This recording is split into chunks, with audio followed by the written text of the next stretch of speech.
Hoje o tema é quente. Nós vamos falar sobre o diabo no imaginário medieval judaico. Só que para introduzir o específico, que é a presença do diabo no imaginário do ciclo da vida judaico, eu vou introduzir falando sobre o diabo também num contexto não judaico, no geral, no da Bíblia. Então vamos lá. Na Bíblia hebraica, o que se chama Antigo Testamento, não existe diabo. Em nenhum momento ele é referido. E alguns vão se levantar e vão dizer, opa, mas no livro de Jó aparece o Satã. Só que o Satã no livro de Jó, ele é um assessor de Deus, uma espécie de promotor no tribunal celeste. A expressão Satã, leastin, é um radical que é acusar, falar mal e até odiar, mas não é nada a ver com o diabo. Para o judaísmo, para a Bíblia hebraica, ainda que existe uma menção aos deuses dos outros povos e tudo mais, a direção que se constrói, que é uma construção que vai em muitos séculos, a direção é de consolidar a ideia de um Deus único e onipotente. Ainda que a gente perceba no texto bíblico, em tempos remotos, que existe os deuses dos outros povos e que eles seriam deuses do mal, deuses errados, a tendência, a direção é consolidar a ideia do Deus único e onipotente. Quando se combate, então, a idolatria e os deuses dos povos vizinhos, se coloca eles num contexto de malignidade. O panteão dos cananeus, por exemplo, são colocados como uma espécie de demônios. Mas isso, pessoal, é clássico de muitas culturas. O outro sempre é considerado como diabo. Quem é diferente, mas isso tem também em política, tem em esporte, tem em religiões. Quem é diferente de mim é o diabo. Mas não há ideia de um diabo como um poder paralelo a Deus. Na Bíblia, o que se constrói, na Bíblia hebraica, tudo que vem de Deus e foi por ele criado é bom. Os castigos vêm de Deus.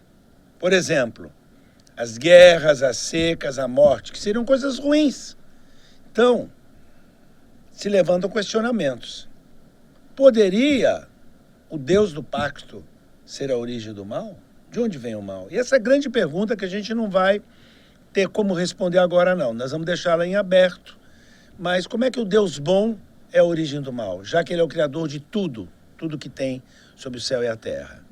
Quando os judeus têm o primeiro templo destruído pelos babilônios, são levados por 50 anos para o cativeiro da Babilônia, eles contactam com a cultura babilônica. E eles se influenciam por, tipo, a história de Noé, ela tem uma origem na epopeia de Gilgamesh, e eles têm contato com mitos de criação e tudo mais, e consolidam sua ideia de criação. Além disso, eles têm contatos com doutrinas orientais que são dualistas. Dualistas tal como o zoroastrismo e o mazdeísmo. Nelas, existe um Deus do bem e um Deus do mal em conflito eterno. Tá? Por exemplo, no mazdeísmo, o Ahura Mazda seria o Deus bom, daí até a religião chama mazdeísmo, e o Ahriman seria o Deus do mal.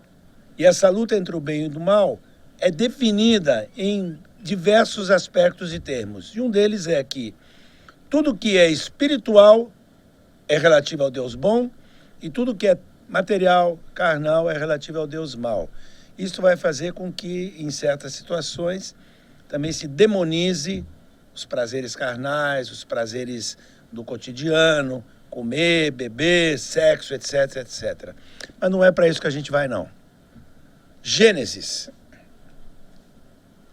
Capítulo 6 do Gênesis é um trecho que é inserido e não tem conexão com os demais trechos. E ele gera muitas polêmicas. Eu pego os 2 primeiros versos. Aconteceu que, como os homens começaram a multiplicar-se sobre a face da terra, eles nasceram filhas. Viram os filhos de Deus que as filhas dos homens eram formosas. Tomaram para si mulheres de todas as que escolheram. Esse trecho é muito semelhante a textos da mitologia da região do Oriente Médio e da mitologia também indo-europeia, greco-romana. A semelhança, por exemplo, com aqueles modelos dos titãs, dos heróis do pré-Olimpo. O Olimpo é a terceira geração. Na primeira e segunda geração tem várias semelhanças com isso na mitologia grega. De qualquer forma, aqui está colocado de que seres espirituais, mas isso não é explícito, filhos de Deus, nós somos filhos de Deus. Nós somos filhos de Deus. Mas aí se entende, se interpreta e se faz uma exegese de que filhos de Deus seriam seres espirituais, que têm relações carnais com mulheres. E claro que os filhos que vão nascer de uma relação entre seres espirituais e seres carnais vão ser seres errados, mal feitos, e nos quais a maldade vai impregná-los. Então, isso é apenas uma interpretação que muitos séculos depois vai se fazer desse trecho mitológico inserido no texto bíblico. E aí a gente vê o verso 6. Os anjos decaídos, ou Nefilim. Nefilim vem de lipol. Lipol é o verbo cair em hebraico. Trecho estranho ao conjunto do livro. Anjos descem têm relações com filhas dos homens. Isso é uma mitologia oriental inserida no texto da Bíblia. Adiante, também vai haver releituras no livro de Enoque, que vai ser a base da crença cristã no diabo. Inicialmente é uma vertente judaica, e essa vertente judaica vai ser inserida no cristianismo, que seria seres espirituais, tem relação com mulheres, e essa carnalidade desses seres espirituais os deforma e os torna seres malignos. A igreja não nega e faz uso dos conceitos de diabo, do mal e da carnalidade. Ela só não aceita excessos dualísticos. A patrística cristã dos séculos II a V usam o tempo todo do diabo, na exegese e na teologia. Um exemplo disso é João Crisóstomo, que viveu em Antioquia, na Síria, e ele predica sobre o diabo e ainda associa eles aos judeus. Ou seja, entra na nossa temática que a gente viu no tema 1. Agostinho percebe que o diabo transita na cidade terrena. Ou seja, o diabo é onipresente na patrística cristã. Mas no judaísmo não seria. Mas continuamos ainda com o cristianismo. O Isidoro de Sevilha, meu doutorado foi sobre Isidoro de Sevilha. Ele já dizia, no século VII, o diabo é onipresente. E ele está tentando. Ele é o personagem que coloca a tentação nos humanos para que eles cometam pecados. E todos os pecados estão associados à presença do diabo. Já Tomás de Aquino, mais de 500 anos depois de Isidoro, quase 700, ele diz: tudo o que acontece nesse mundo pode ser obra dos demônios. Ou seja, no dia a dia nosso, no cotidiano, aqui na Terra, entre os humanos imortais, o diabo e os demônios estão presentes e estão articulando armadilhas e pegadinhas. Até os hereges, que a igreja combateu, que eram dualistas, eles fortalecem esse conceito. Os cátaros albigenses, que viveram na Europa no século XII e XIII, a região do sul da França, eles também eram dualistas, eles também acreditavam num Deus do bem e um Deus do mal, em conflito contínuo. Ou seja, no mundo cristão, é comum, até entre os hereges, que essa ideia do diabo. Eu diria o seguinte: o outro, que não é igual a mim, meu adversário, que ele compete comigo, ele é facilmente satanizado. Por isso eu digo ali, o outro é o diabo. A igreja sataniza a alteridade. Por exemplo, os infiéis, os judeus e os muçulmanos. Os pagãos, os opositores da igreja, do poder da igreja. Os chamados hereges. São chamados hereges pela perspectiva da igreja. Então, é muito fácil demonizar a alteridade. E esse é um artifício que vocês vão perceber na história através dos tempos. Hoje no Brasil, na briga que tem na política, tem um lado, tem outro, e um coloca no outro a malignidade por inteiro, sem enxergar que existem algumas coisas relativas. O grande medievalista Hilário Franco Júnior, ele diz que há 3 conceitos fundamentais no medievo. O belicismo, a ideia é que o mundo é um grande campo de batalha entre o bem e o mal. O contratualismo, que é senhores que entre eles criam laços de vassalagem. Então tem em cima um que é o superior e um que é inferior, e que eles têm uma relação de contrato. Senhores e servos, vassalos e suzeranos, tá? É o contratualismo. E por fim o simbolismo. Esse simbolismo impregna o cotidiano. Então o mundo seria um grande campo de batalha entre o bem e o mal, que você podia se aliar, ser servo de Deus ou servo do diabo. Então nesse simbolismo há um conflito, uma manifestação de Deus, dos anjos, do sagrado, no profano, no cotidiano, no divino, no natural. E não há uma separação deste mundo do mundo espiritual. Há uma inserção do sagrado, do divino, no cotidiano, no natural, no profano. Ou seja, o mundo é um grande campo de batalha entre o bem e o mal. É uma guerra. E você tem que tomar lugar, tem que tomar partido. Ou com Deus, ou com o diabo. Mesmo não sendo dualista, o cristianismo tende a inserir o diabo de uma maneira muito intensa, muito excessiva.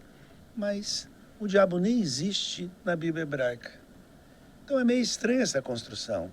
E ela passa a ser uma coisa mais forte até do que a crença em Deus, é o medo, o temor do diabo. O diabo não pode ser igual a Deus, porque senão aí seria dualismo. Então o diabo é inferior e não tem comparação com Deus. Senão não seria uma religião monoteísta.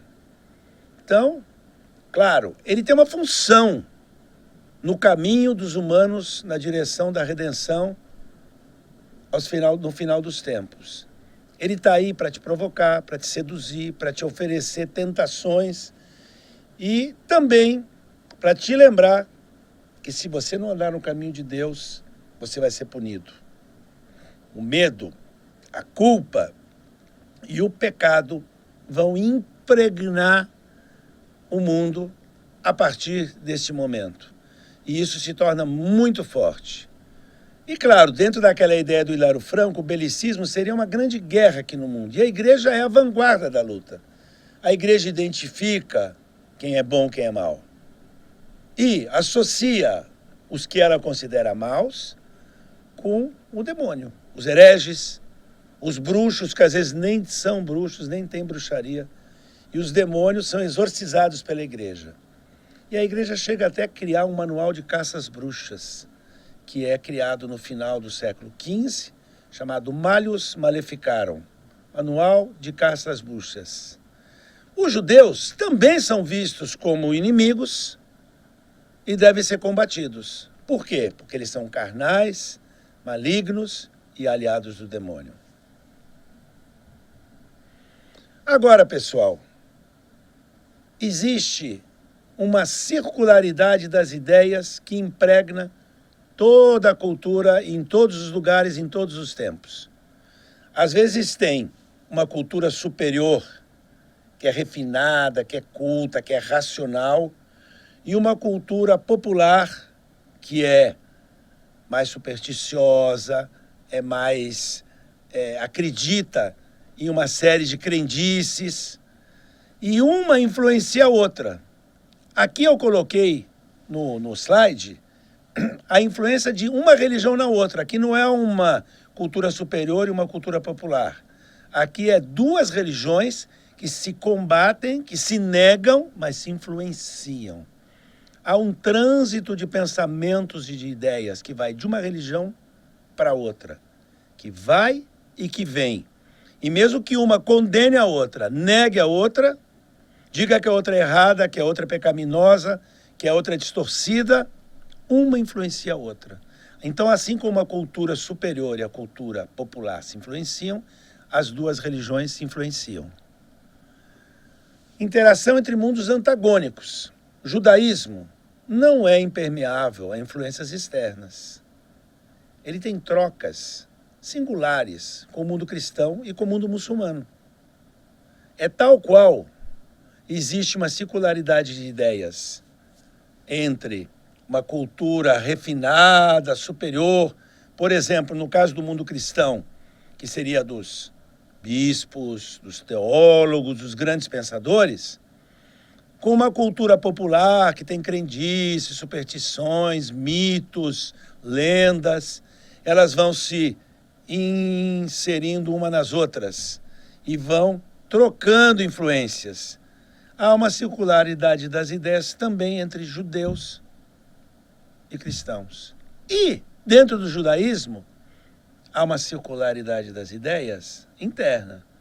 A cultura erudita dos rabinos, que são cultos, letrados, que conhecem às vezes até a filosofia, ela interage com a cultura popular, que também é supersticiosa, que acredita em lendas, em mitos. Tem uma troca e uma mútua influência.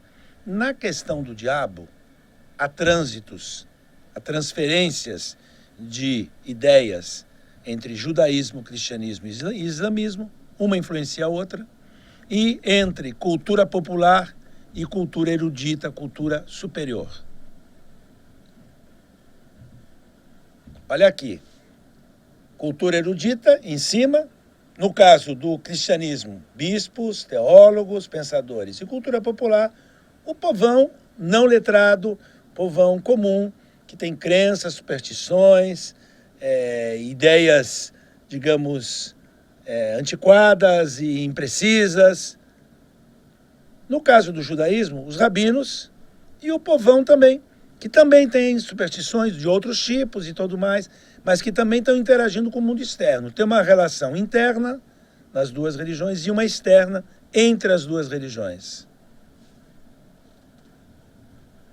Então nós vamos ver no judaísmo como é que isso funciona. Agora nós vamos parar de falar, nós estamos falando até agora sobre o conflito entre o judaísmo e o cristianismo, agora nós vamos esquecer disso. E nós vamos ver como é que os judeus pegaram as superstições e as elaboraram, como eles lidaram com as superstições.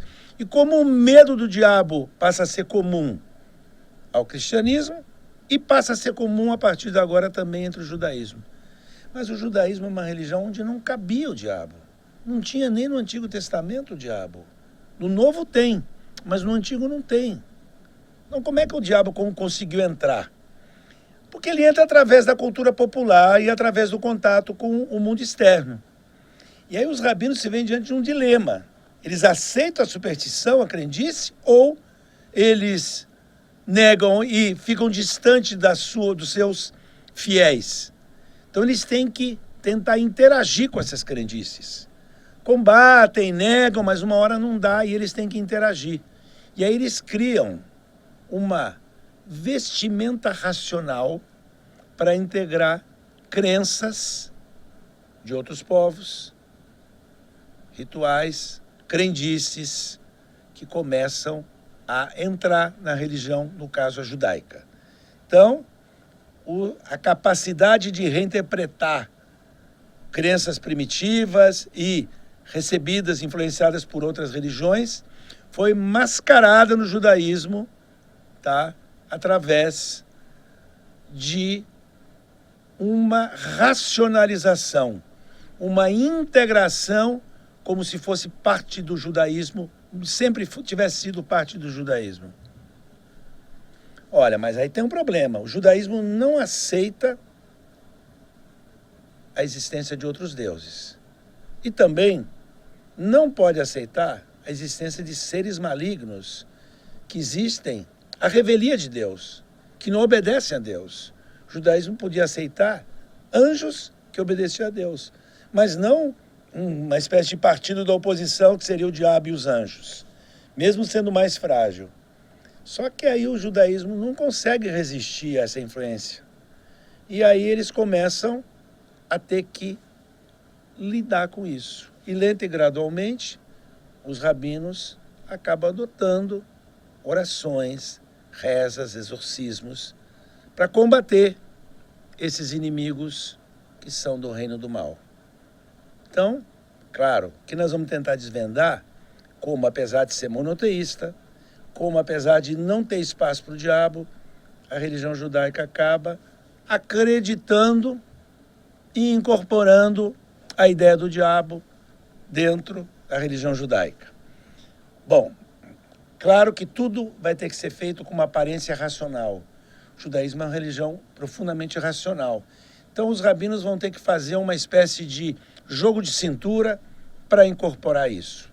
Nós vamos ver isso dentro do ciclo da vida. Nascimento, casamento e morte. Alguém pode perguntar, mas é a maioridade religiosa. A cerimônia da maioridade religiosa, ela começa no final da Idade Média, mas mais especificamente na Era Moderna e Contemporânea. Então, no medieval, a gente não consegue vislumbrar isso como um ritual permanente.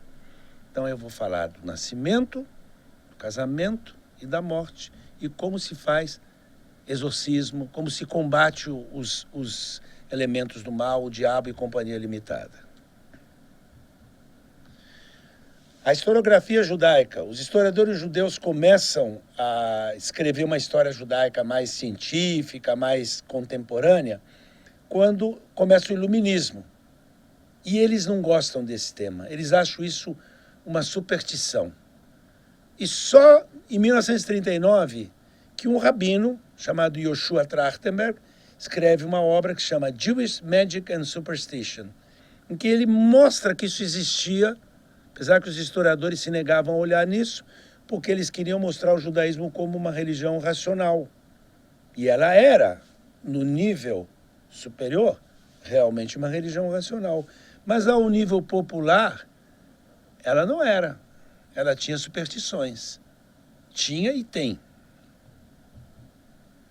Vamos ver no ritual. Nascimento, maioridade, casamento e morte. Como não tem a maioridade religiosa na formulação moderna e contemporânea, nós não vamos trabalhar com ela. Agora, os ritos e passagens são muito importantes, porque eles são uma das formatações de uma identidade coletiva. Após uma circuncisão, você se torna judeu. Após um casamento, você passa a ser o chefe de família e poder criar filhos e tudo mais. E a morte é o rito de sair dessa vida. Então, eles são muito importantes na formulação de uma identidade coletiva e são muito importantes porque eles existem praticamente desde as origens do judaísmo. A circuncisão é relatada, mesmo que não seja absolutamente preciso, como sendo desde o primeiro judeu, desde Abraão, tá? O casamento também acontece desde daquele período. E, claro, a morte está sempre acontecendo. Vamos para a circuncisão. O rito de circuncisão, primeiro que é relatado, está em Gênesis 17, 24 a 25. Abraão tinha 99 anos e ele tinha um filho com a escrava egípcia Agar, que é o Ismael, que é circuncidado aos 13 anos. Só que a ordem que é dada é que o menino que nasce aos 8 dias de idade vai ser circuncidado. Diz o trecho bíblico: circundareis a carne do vosso prepúcio. Isso será por sinal do concerto, do pacto entre mim, Deus, e vós, povo de Israel. Isso é visto como um ritual fundamental no judaísmo. Quando os judeus estão 40 anos no deserto, eles não se circuncidam, porque eles estão isolados. Mas assim que entram vão entrar na terra de Israel, o Josué no capítulo 5, logo circuncida. Por quê? Para identificar quem é judeu, quem não é judeu, para diferenciar os que estão no pacto dos que estão fora do pacto. No caso das mulheres, não há nenhum ritual. Algumas religiões têm rituais simbólicos com as mulheres também, mas no caso do judaísmo, não. Não há extirpação de prepúcio, que existe em pequenos setores do Islã africano, mas não é norma no Islã todo, não. Então, não há no judaísmo, e não há no islamismo, e não há no cristianismo também. Os homens são circuncidados aos 8 dias de idade, desde que tenham saúde para tanto. Se não tiverem, faz isso mais tarde. Muito bem. Nós vemos aqui um amuleto. O amuleto tem um desenho da árvore da vida. Tem a cobra, Adão e Eva. Adão está do lado esquerdo, Eva está do lado direito, de quem está olhando. E está escrito ali, em hebraico, começando pelo lado de cá. Adão, de Rava e Eva, Hutz, Lilith. Quem seria essa Lilith? Está dizendo Adão e Eva, Lilith cai fora. Fora, Lilith. E os nomes dos anjos. E escrito embaixo em letra menor, pois os nomes dos anjos. Arrebentem com o Satã. Ou seja, tem aí duas personagens diabólicas. Uma Lilith, que seria uma mulher primordial anterior a Eva, e que é inimiga de Eva e dos filhos de Eva. E essa Lilith seria uma espécie de mulher-diabo que sequestra e leva para o inferno bebês recém-nascidos, que não foram circuncidados, não estão protegidos pelo pacto. E Satã, o diabo.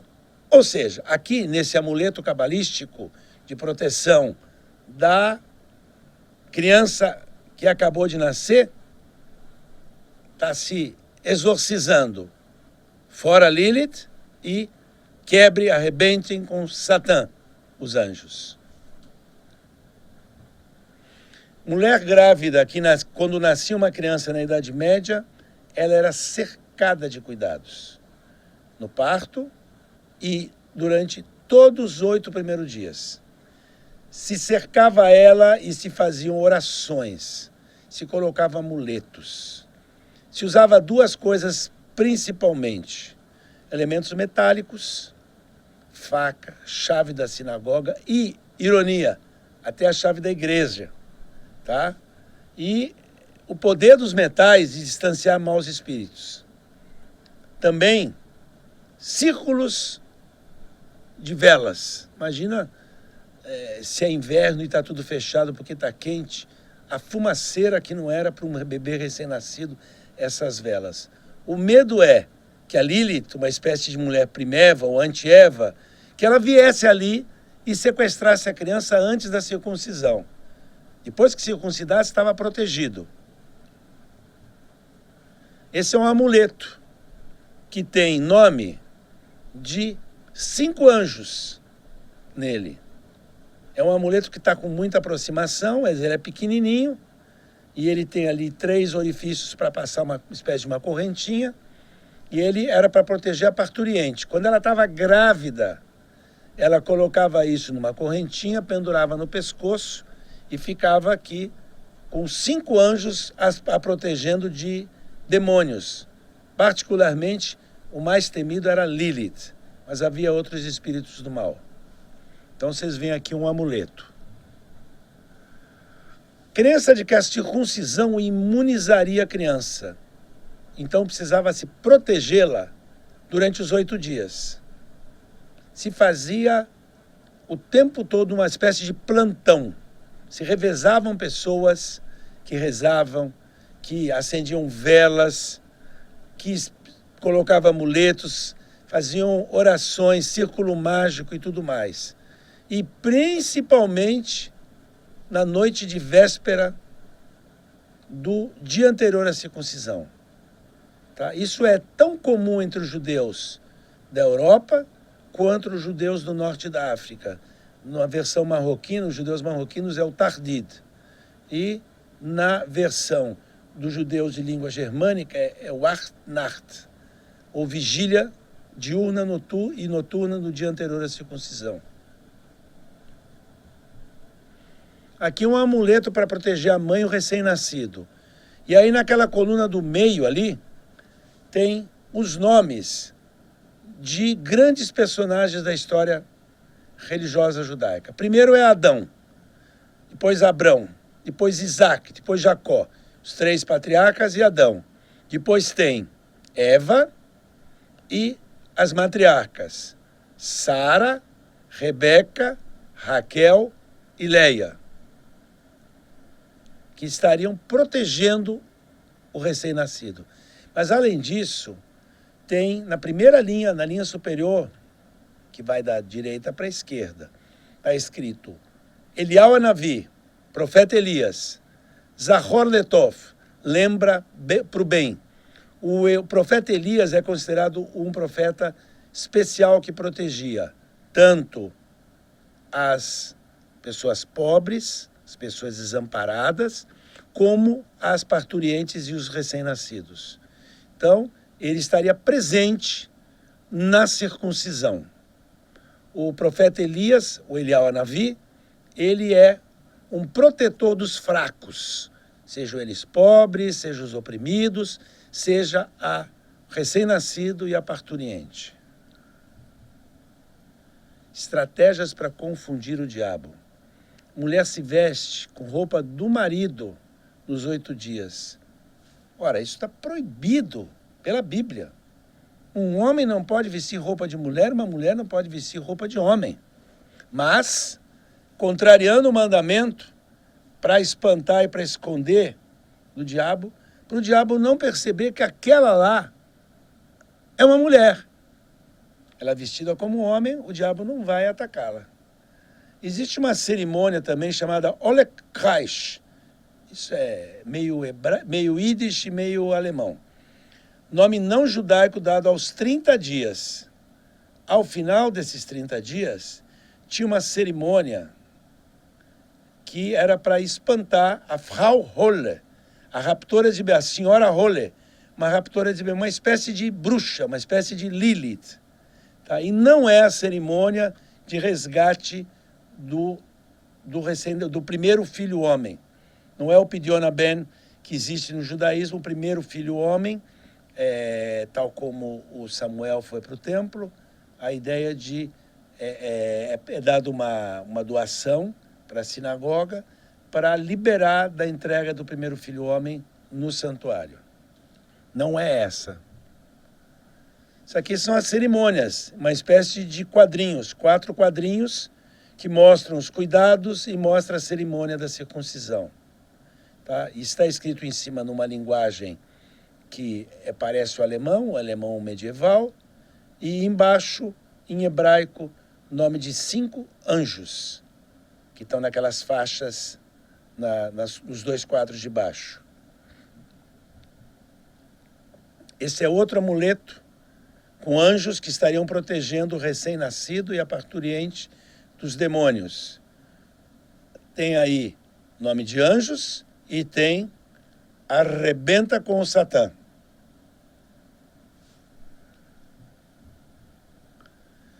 Na circuncisão, se convocava a ajuda do profeta Elias, do Eliyahu Hanavi.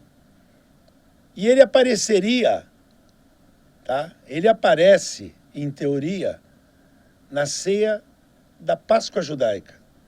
Se abre a porta no meio da ceia da Páscoa judaica e se coloca no meio da mesa um copo de vinho que ninguém toca. Ele fica até o final da cerimônia ali, que é o copo do Eliyahu. Ora, na cerimônia da circuncisão, se coloca uma cadeira que fica desocupada durante toda a cerimônia. E a ideia é que o profeta Elias vem e se senta nela. Ele é um profeta que protegeu os fracos e protegia também os recém-nascidos.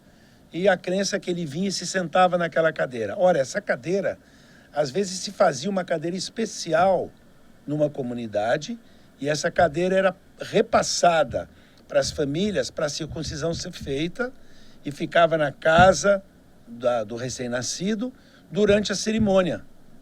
E ninguém sentava nela. Querem ver uma? Olha aí uma cadeira de Elial. Lá tem escrito o nome da comunidade. Mas essa é uma cadeira de Elial. Misticamente ele apareceria, invisível, mas ele estaria aí presente, e se sentaria na cadeira de Elial e estaria protegendo o recém-nascido e a parturiente. Óbvio. Termina a cerimônia, pode levar embora a cadeira. Mas ele está aí para proteger. Proteger do quê? Da Lilith e dos demônios. É o protetor dos oprimidos. Aqui nós vamos partir para o casamento.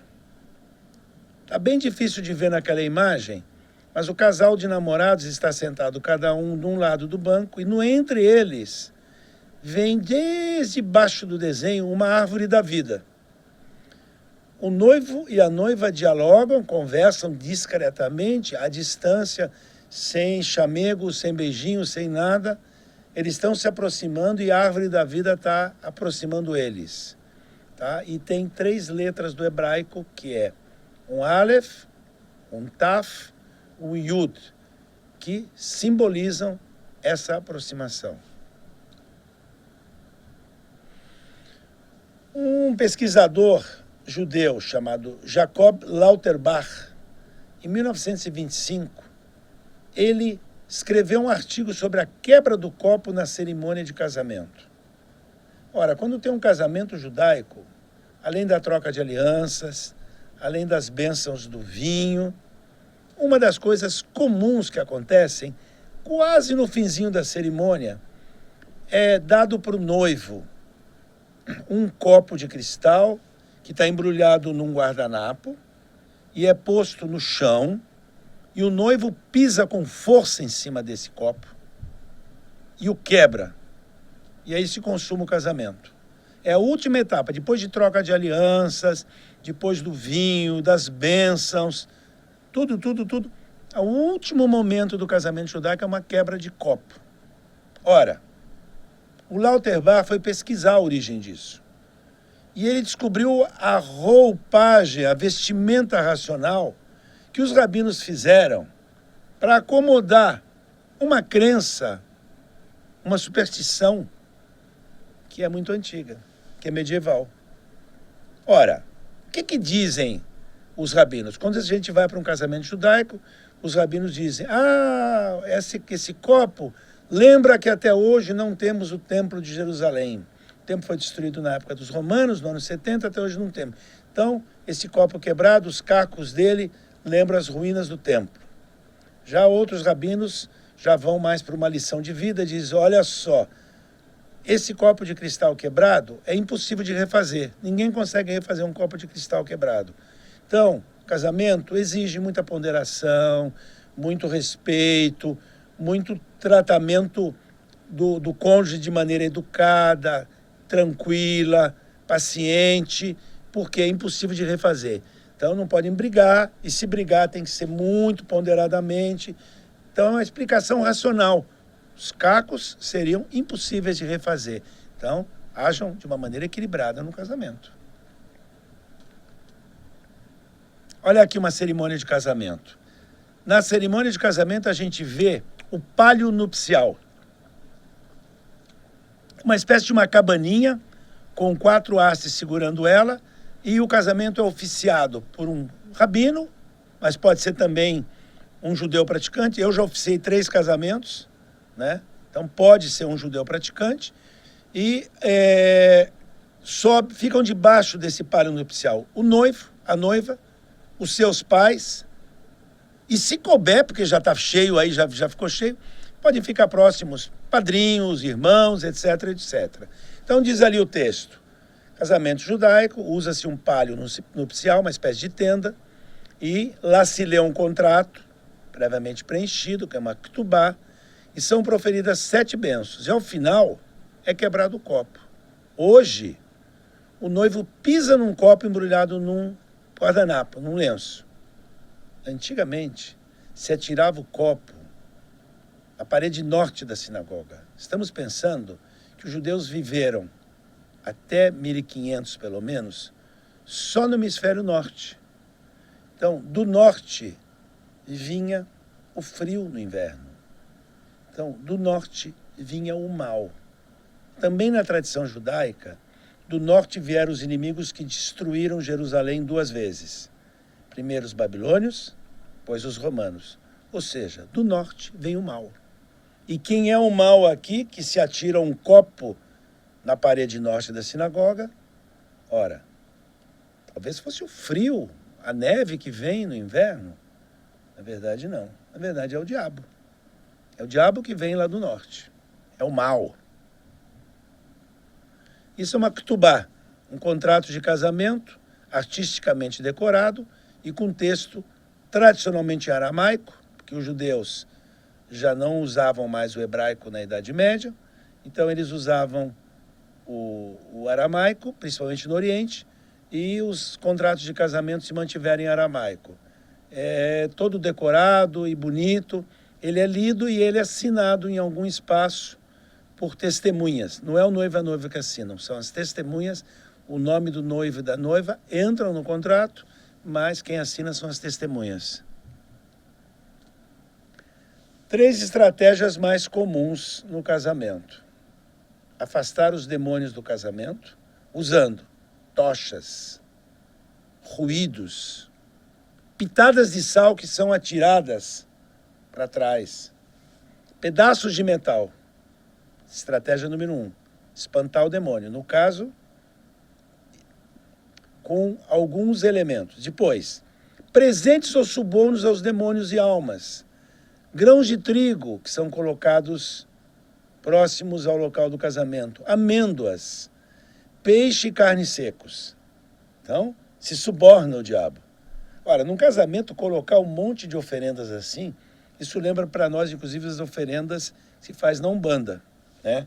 É uma coisa para os espíritos ficarem na boa conosco. E o terceiro, enganar ou iludir os demônios e almas. Além da quebra do copo, que era para consumar o casamento no finzinho e o demônio não levar a noiva, tinha também o noivo e a noiva trocando de roupa. E a mulher usando roupa de homem. Olha, isso é contrário à tradição judaica. E, claro, o tradicional véu, que aí o diabo não pode ver a cara da noiva e não pode saber quem ela é.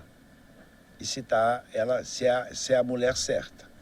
Ou seja, de uma maneira geral, precisava esconder a noiva do diabo e precisava consumar o casamento, distraindo o diabo para ele não vir lá e roubar a noiva. Isso já é uma cerimônia oriental. Os judeus do norte da África e os judeus da Ásia Ocidental, Iraque, Iêmen, esses judeus fazem uma cerimônia na semana do casamento, na qual são passados nos dedos a rena, aquela mesma rena que se coloca no cabelo para ele ficar com uma cor diferente, avermelhada, se passa nos dedos. E com isso está se protegendo de entidades malignas.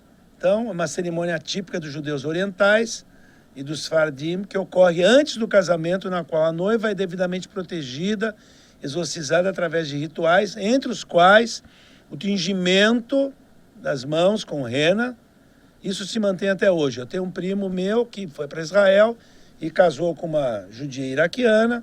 Eles não são judeus ortodoxos, mas eles tiveram que fazer antes do casamento a cerimônia da rena. E eu fui depois visitar ele, não consegui chegar a tempo do casamento, mas visitei ele 1 semana, 2 depois. A mãozinha dele estava cheia de manchas vermelhas ainda, que a rena não sai imediatamente, leva alguns dias para ela sair.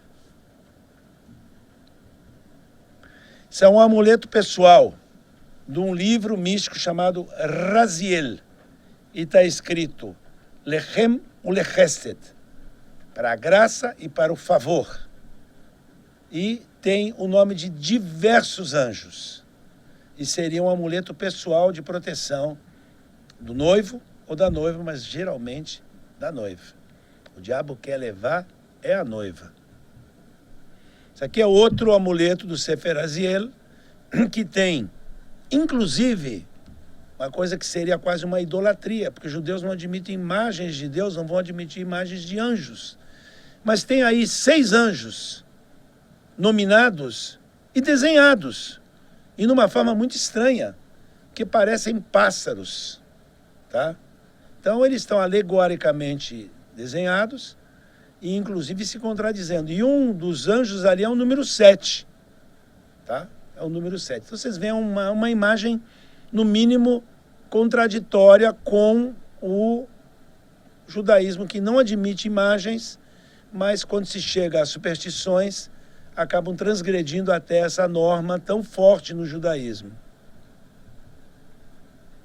Aqui também é um amuleto pessoal com nomes de anjos e com os nomes de Deus dentro de uma estrela de 6 pontas. A estrela de 6 pontas não era um símbolo judaico no mundo antigo e nem no começo do medieval, mas passa a se tornar. Então isso já é um livro, já é um amuleto de proteção de 500 anos para cá, porque tem a estrela de 6 pontas. Então a gente deduz. E está escrito aí Shaddai, que é um dos nomes de Deus, e outros nomes mais. Morte. Nós vemos aqui um desenho interessante, né, em que tem um cadáver e está escrito com várias coisas em hebraico, né? É um livro de orações que se faz quando se está de luto. E tinha esse desenho na capa. Você vê que é um judeu vestido como se fosse um holandês, o que está vivo. Vamos ver algumas coisas relativas à morte. A concepção de morte se altera através dos tempos e transcende os ensinamentos dos sábios e rabinos. O mundo externo também traz as suas superstições, seus mitos e crenças. Se a gente for olhar a Bíblia, na Bíblia existia o Sheol. O Sheol, que está no livro de Samuel, capítulo 28, em que o Saul faz o Samuel subir das profundezas. Ou seja, havia um depósito de almas subterrâneo, semelhante ao Hades dos gregos. Já num outro livro da Bíblia, no Ezequiel 37, existe o Vale dos Ossos Secos, no qual se diz que no final dos tempos, Deus vai fazer com que aquele Vale dos Ossos Secos, os ossos se reergam, recomponham o esqueleto, Deus vai soprar um vento, vai colocar cartilagens, depois vai colocar carne, depois vai colocar pele e vai soprar de novo a alma neles. E eles vão voltar para Jerusalém e vão recompor a cidade e o povo de Israel. Ora, é alegórico, é simbólico. O símbolo que está embutido aí é a ideia deles voltarem depois do cativeiro da Babilônia e reconstruírem Jerusalém e o espaço deles na terra de Israel. Mas isso virou uma crença tanto no judaísmo quanto no cristianismo, que no final dos tempos os justos vão renascer e os corpos vão ser reintegrados fisicamente. Óbvio, isso aí é uma interpretação e pode se interpretar alegoricamente ou literalmente. Eu diria que a alegórica é melhor, mas tem quem acha que isso é literal e pode acreditar no que quiser, porque é uma interpretação. Isso é um sarcófago. Ora, os judeus não enterravam em sarcófago, mas isso é um sarcófago ainda de rabinos, na época do Segundo Templo, na época do Sinédrio. O Sinédrio, em Beit Sharim, tem uma caverna imensa, ou várias cavernas, no qual tem vários sarcófagos. Ora, os judeus não enterravam em sarcófagos. Os judeus enterravam em Israel embrulhados em mortalhas, que seria uma espécie de um pano bem grande que se embrulhava o cadáver dentro e se colocava diretamente na terra. Não havia nem caixão e nem sarcófago. Mas isso mostra que os costumes relativos à morte são influenciados pelo meio. Os romanos enterravam em sarcófagos, os judeus passaram a enterrar em sarcófagos. E esses não são nada mais, nada menos do que grandes rabinos. Aqui nós vemos um mural numa sinagoga chamada Dura Europos, que fica no norte da Mesopotâmia, em que esse mural tem uma alegoria do Vale dos Ossos Secos do Ezequiel 37. É um afresco na sinagoga de Dura-Europas, no norte da Mesopotâmia, no norte do atual Iraque. Então vocês veem ali que os cadáveres estão se recompondo, tem todo um... É como se fosse uma historinha em quadrinhos que vai evoluindo da esquerda para a direita. Já no medieval, tem 2 períodos, antes e depois da peste negra. Peste negra foi uma peste bubônica que graçou na Europa e que mudou o conceito de morte entre os judeus e entre os não-judeus. Até a peste negra existia a morte boa. O que era a morte boa? Morte boa era o cara estar começando a agonizar, a família toda vinha, ficava em volta dele, o confortava, eles conversavam, eles acarinhavam, ele dizia palavras de consolo, ele dava conselhos a essa pessoa que estava morrendo, geralmente era uma pessoa mais velha. E isso acaba. Tá? Fica uma ideia de uma morte que vem de um ritual bem aterrorizante, de amedrontar. Tá? Então começa a haver um medo em relação à morte e um medo dos espíritos malignos, da doença, da peste, etc. Então muda o conceito de morte. E isso atinge no judaísmo também. Então há um temor de demônios e de almas quando se aproxima o tema da morte. Primeira coisa que tem, tanto no judaísmo quanto no cristianismo, é a chamada extrema-unção. A judaica se chama vidui. A ideia é salvar a alma do moribundo antes que ele perdesse a consciência e, de repente, blasfemasse ou fizesse alguma afirmativa contrária à salvação de sua alma. Então, uma das orações de extrema-unção mais famosas é o Anabecoar, que inclusive virou até uma oração muito forte, que virou até uma dança circular, que estão usando até hoje, essa dança circular com Anabecoar. Ela vai aparecer meio desformatada. Aqui tem a ideia da confissão do Vidui, que é um trecho da enciclopédia judaica, né? E fala do Vidui. O Vidui é esse aqui, o Anabecoar. Ele está numa forma de acróstico, ele está construído montando como se fosse um candelabro de 7 braços. Então, os braços externos são as primeiras estrofes e gradualmente vão até o braço interno e completa com a base. Então os externos, depois o segundo, terceiro e por fim o do meio, completando 7 braços, ou seja, são 6 braços externos e um braço central. E nele tem um Anabecoar, uma oração de proteção montada de maneira alegórica e mística, de acordo com a cabala judaica. Aqui tem o texto transliterado. Anabecoar gedulat emincha, tatir etzura, kabel rinat amcha, sagvenu tahareinu norá, e continua.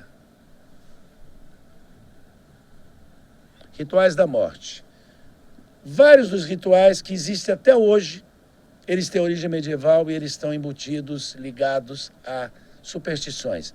Primeiro, jogar fora toda a água que tiver armazenada na casa do falecido. Lembre que não havia água encanada. Então as pessoas armazenavam água em casa. Se morresse alguém, toda a água armazenada era jogada fora. Por quê? Porque o anjo da morte limpou a sua espada na água. Ou demônios e espíritos podem ter permanecido dentro dessa água e podem fazer mal para alguém que vive naquela casa. Então, toda a água é jogada fora. E eu já vi isso acontecer em casas que morrem pessoas. Hoje em dia, continua. Se tiver água armazenada, se joga tudo. Se joga água do filtro, se joga tudo.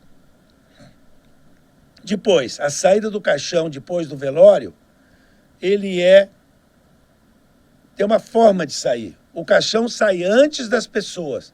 Porque se tiver demônios esperando lá fora para se apoderar do corpo e da alma do falecido, não vai atacar os vivos.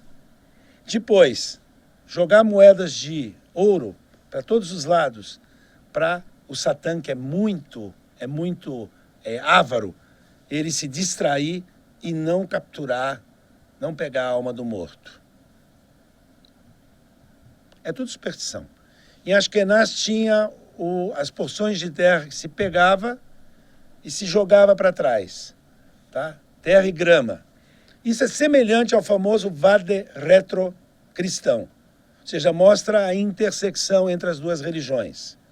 Já uma cerimônia totalmente judaica, que está embasada num texto bíblico, nos cemitérios tem pias, tanquezinhos, nos quais tem a possibilidade de você encher um pequeno recipiente de água e você lava a mão, mas não com sabão, não nada. Você só joga a água numa mão, na outra, várias vezes e sai sem enxugar e sai com as mãos assim, ó. Eu tenho as mãos limpas, eu não tenho culpa nessa morte, tá? Mas, na verdade, é um ritual de purificação, mas também estou limpo, não tenho culpa nessa morte. As minhas mãos estão limpas. Lavou, ficou limpo, né? Então, também evitar contágio com almas impuras e com os demônios. Já não é uma explicação racional.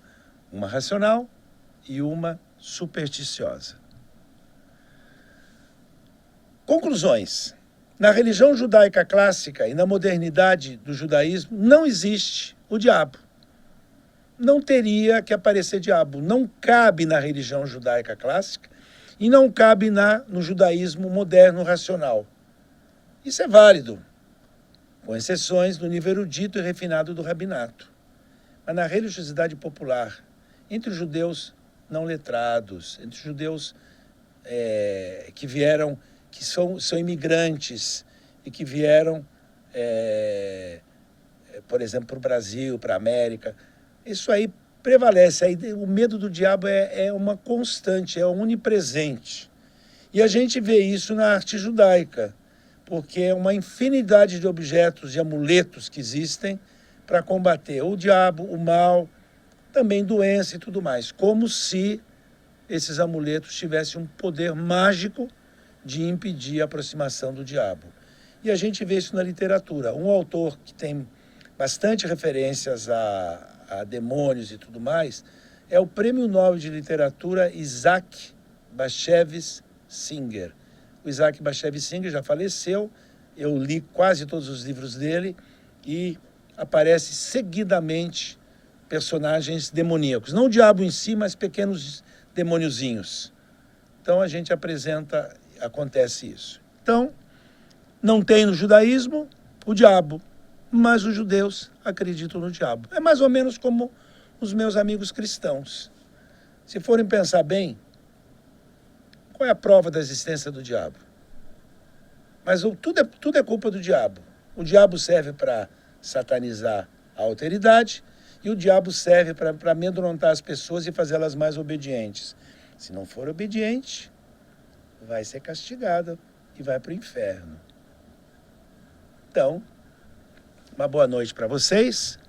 Foi um prazer estar com vocês nessa última aula e, em breve, vamos ter a nossa webconferência e vamos poder dialogar sobre as dúvidas de vocês. Um grande abraço e até breve.